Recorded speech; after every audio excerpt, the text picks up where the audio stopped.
Coach-Topher. What's going on, guys? Coach-Topher here. All right, guys, I interviewed my buddy Justin Lee about 9 months ago, and Justin played Annyong on It's Arrested Development. So without further ado, everyone say hello to my good buddy, Justin Lee. What's going on, Justin? How's it going, Coach? I'm doing awesome, man. Thanks so much for doing this. I really appreciate it. No, anything for a friend. You know it, man. You're awesome, buddy. All right, but before we get into the Arrested Development, and guys, there's going to be some good stuff in here, so I think you're going to want to stick around to hear this. Before we get into that, why don't you go ahead and tell everybody about One Warm Night? Yeah, absolutely. One Warm Night is a 9-episodic Stephen G. Lowe original series produced by The Actors Room in association with Last Chance Productions Film Partners, LLC. And it is it's absolutely funny, quirky, witty. It really requires the audience's attention. The payoff may not be in the beginning, but at the end, so it really, really requires some IQ, the focus of the audience, and there's all these really cool hidden gems and secrets that give you clues and tips to what's really going on in the story, which is why our tagline is actually, "This time the end will justify the means." So it all makes sense in the end. So you think you'll have to just see, but it's a lot of fun. And to give you a little bit of clues, I would definitely pay attention to the walls when watching the episodes. That's good to know. Yep, there's 7 out right now. Quick synopsis: it's about this beautiful girl named Julie. She invites all of her ex-boyfriends to this room, a bunch of oddballs and misfits, kind of like you and me, Chris. Sounds about right. Yeah, they all think that she's there to rekindle their love. But she's actually there to reveal this life-changing secret. And little do they know, a plot to murder them all arises. There's a ninja. The FBI gets involved. It just gets really crazy from there. And you'll just have to tune in and watch to see what happens. I'm not going to spoil it. But the show in itself is really starting to find its identity. The fans are really starting to catch on, especially now that the later episodes are out. They're watching it and they're going, "Oh, that's why that's happening. I get it. Yeah. The aha moment. Oh. Exactly. It's just been a ton of fun. And we actually have these minute-sodes now. They're 1 minute long episodes that are relationship enhancing between the character and the audience. And we just released our One Warm Night Minute-Sode special today. So you'll be able to watch that on our website under the Minute-Sode tab. And this series is called Ninja on the Fly. Very funny. It reminds me of Tom and Jerry. Oh. And I mean, who doesn't love Tom and Jerry? How do you not? Yeah, that's just wrong. If you don't love Tom and Jerry, there's something wrong. It's a classic. You don't even need dialogue. No, you really don't. I mean, you really, really don't. Where can everybody find information about One Warm Night? Guys, everything will be down in the description, but Justin, can you go ahead and tell everyone?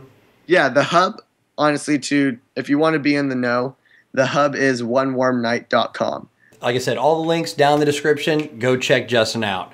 Okay, so Arrested Development is now back, and I can tell you, I know I'm excited as shit, and I'm sure you're probably pretty happy with that decision, but one of the questions we got was, how did you feel when Netflix decided to make a new season of Arrested Development?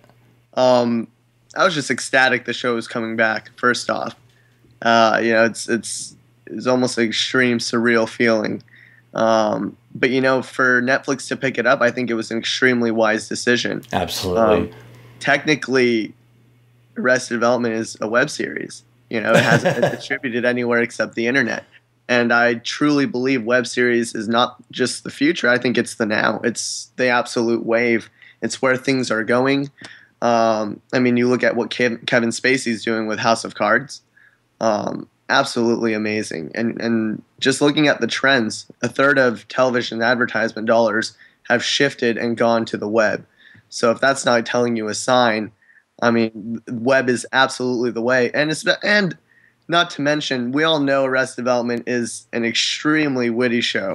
Very. Requires some IQ there, if you know what I mean. And so I think it's great that you can rewatch it, so you don't miss any of the jokes. No, and you know what? You always do that whenever you watch something for a second time, but in ramp up for the premiere, IFC ran an Arrested Development marathon, and you kind of forget how utterly and truly amazing that show was and how special it was, and you just see all those moments on there. And yeah, and I think Netflix even helped enormously in increasing Arrested Development's following and fan base. I think it was actually very, very helpful to the series. I mean, I feel bad for those people who are just jumping into season 4 and have no idea what in the hell's going on. And it's like, don't start there. What are you doing? It's like they got to watch the first seasons. And I watched the 4th season twice now. It's great. It's great. It's a different style, completely different style, because you're not seeing all the characters in so you've seen episode. You've seen them all? Yeah, I've seen them all twice now. Of this new season? It says witty, if not more witty. I think Mitch knew, because you're watching it on the web and you can rewatch it and rewatch it. After I watched it again the second time, I realized I did miss some jokes. And it's really cool because, like I was saying, not all the characters are in every episode. So in different episodes, you're going to see some of the same moments, some of the same scenes, but just from a different character's perspective. I love that. And it's almost like you watch the first half of first third of the series. There's a lot of backstory that needs to be told. It's 7 years later, and it's almost like the first third you're imagining a puzzle, and you have all the corner pieces. Now you have all the edge pieces, and then the next half of the series, you just get all the middle pieces, and everything starts to make sense, and things are even more funnier, and it makes you want to go back to that scene and go, oh my gosh, that's why he actually did that. Wow.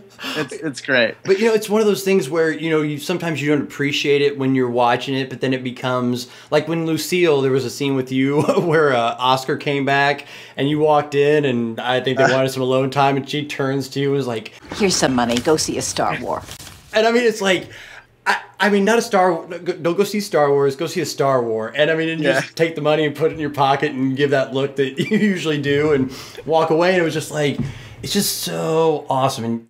And but one of the next questions, actually I have, is that, when we were talking earlier, you had mentioned the orange carpet premiere, and I think that's really cool. And if you're a fan of the show, you'll know that orange is a, central color. And what was that like? And what was it like seeing everybody after all those years?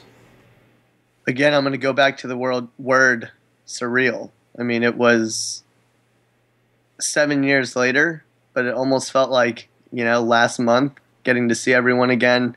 You think everything's going to be completely different, but it's just like you go right back into the flow of things. I mean, some of the people obviously look a little bit older, and some others just look the same. Jason Bateman does not look a day older than the last time he was on. He has the hair of a teenager. Yeah, and I should be more specific. Allie and Michael definitely look. Because we were kids when we were doing the show, we were all the same age, so we've obviously aged. Everyone else in the cast, I don't know how they do it. They look the same. Maybe that added to the whole surreal feeling. It's like, you guys all look the same. I look completely different. I'm like a foot taller now. I'm shaving. You guys, whoa. Did you get younger? How uncomfortable. Sorry, go ahead. It was just a lot of fun to go to the event. The whole premiere, getting to catch up with everyone. There was an ostrich on the carpet. And have to say, yeah, if you've seen episode 1, that's even so much more funny. Yeah, the ostrich is you'll get it. You'll have to watch the season, guys. But, I want to ask you so bad, dude, tell me this, tell me that. First of all, I wouldn't put you in position. 2, you're an absolute pro. You would never do it. But 3, I don't want to have it spoiled because I'm so looking forward to it. And yeah, you got to watch it. I mean, it's great. I think it's funnier than ever.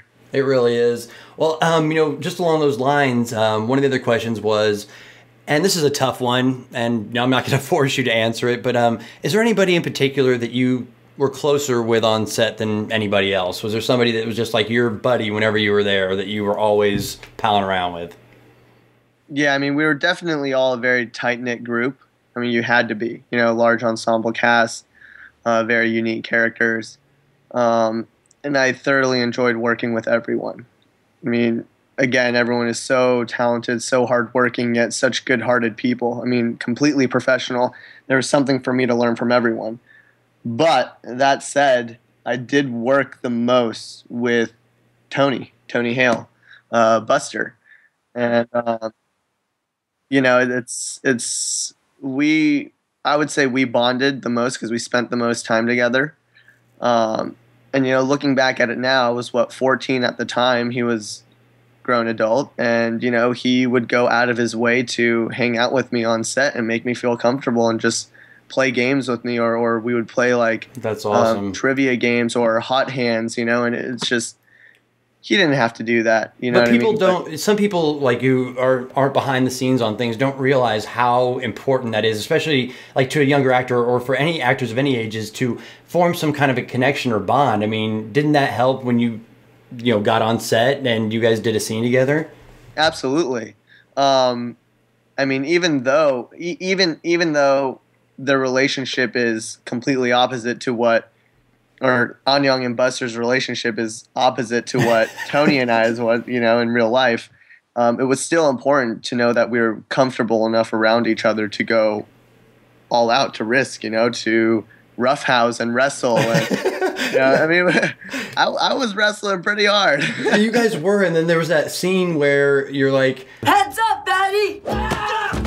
I mean, yeah. I'm sure that was a little terrifying to film because you still look like you came down pretty good on top of him, man. No, luckily Tony broke my fall. He's a super sturdy guy. And it's crazy. I mean, the way we did that scene too, and I love doing my own stunts. I love it. That does not surprise me about you, dude.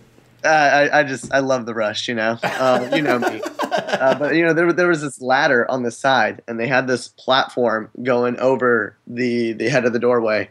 And so I literally, as Tony came across, I just jumped down on top of him. And we just did it in one take. Got it in one take. Dude, I was watching it earlier because I was grabbing some audio clips. And, I mean, you came down on him hard, dude. I mean, look, there's certain things they do special effects on. And there's certain things where I'm sorry. I'm sure Tony felt that one afterwards. It was pretty good. That's like a 90, 95, maybe a $1.05 after eating a lot of commissary.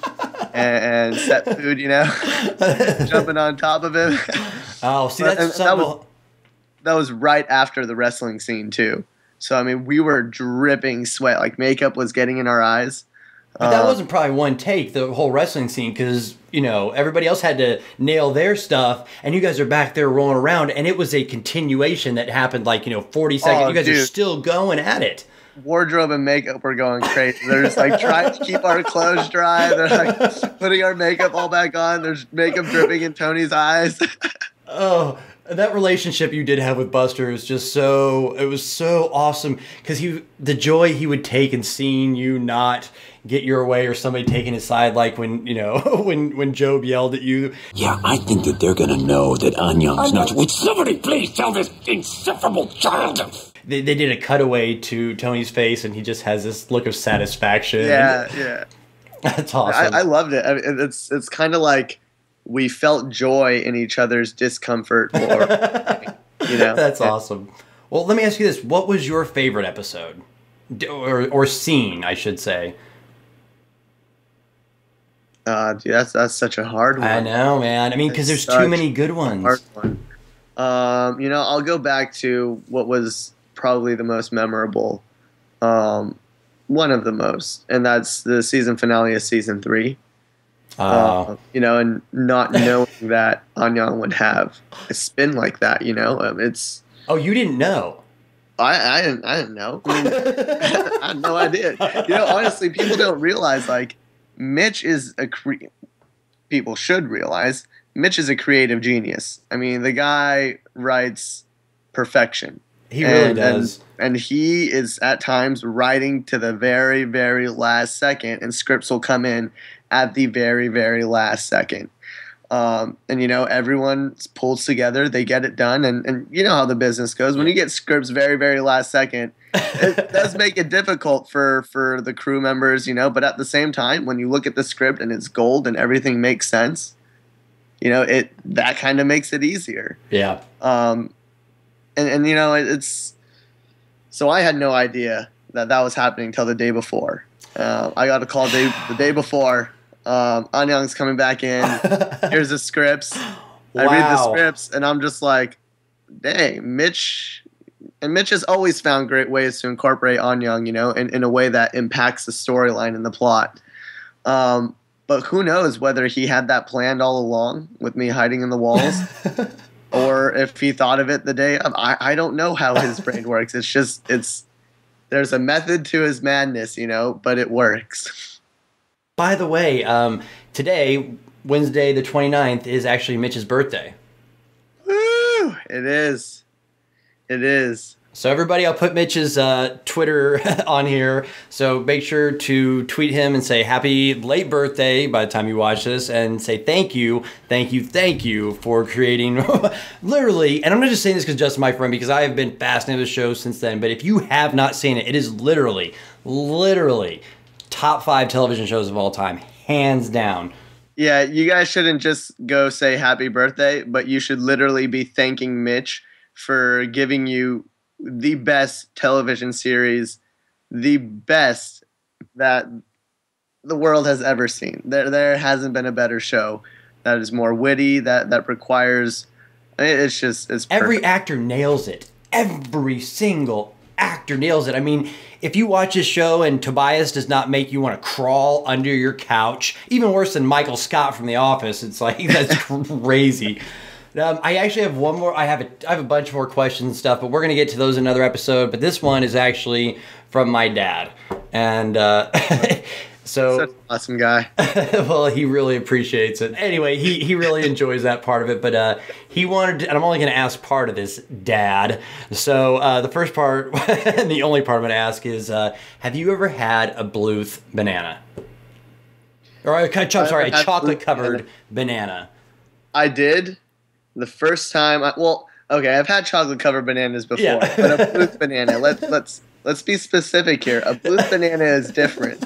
Okay. Remember, there's money in the banana stand, so always. But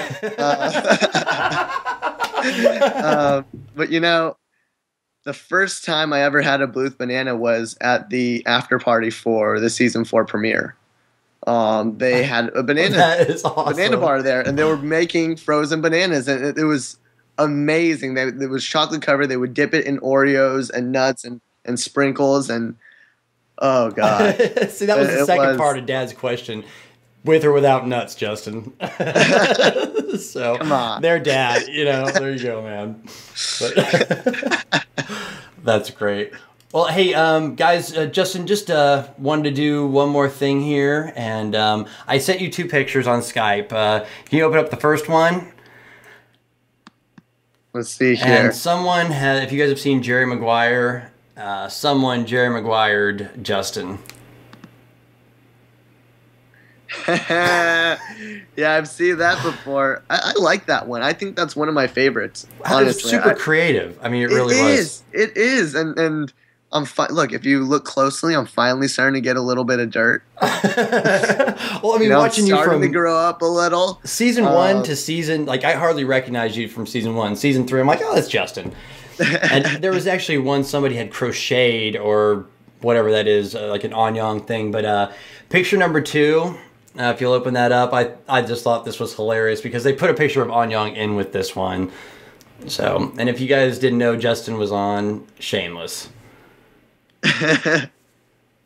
And stuff, and that we will do a whole show. So if you have questions about Justin being on Shameless, because I said I saw a couple of episodes, I saw Justin's episode, but I finally here recently sat down and watched the entire 3 seasons of Shameless. So that's a whole other cool thing. But hey, Justin, you want to go ahead and give everybody the web address for One Warm Night again?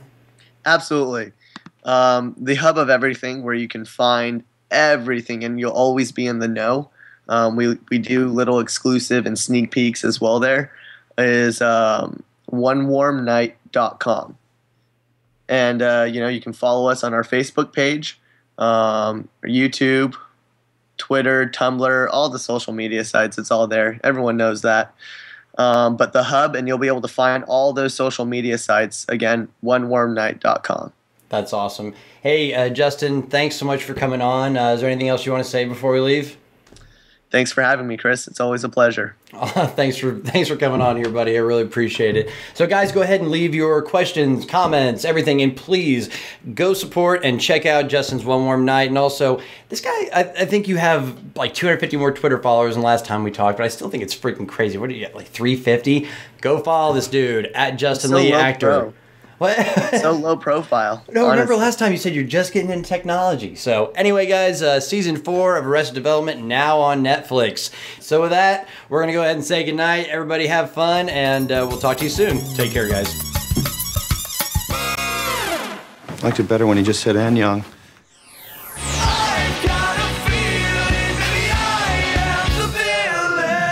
Cracking skulls, bitch!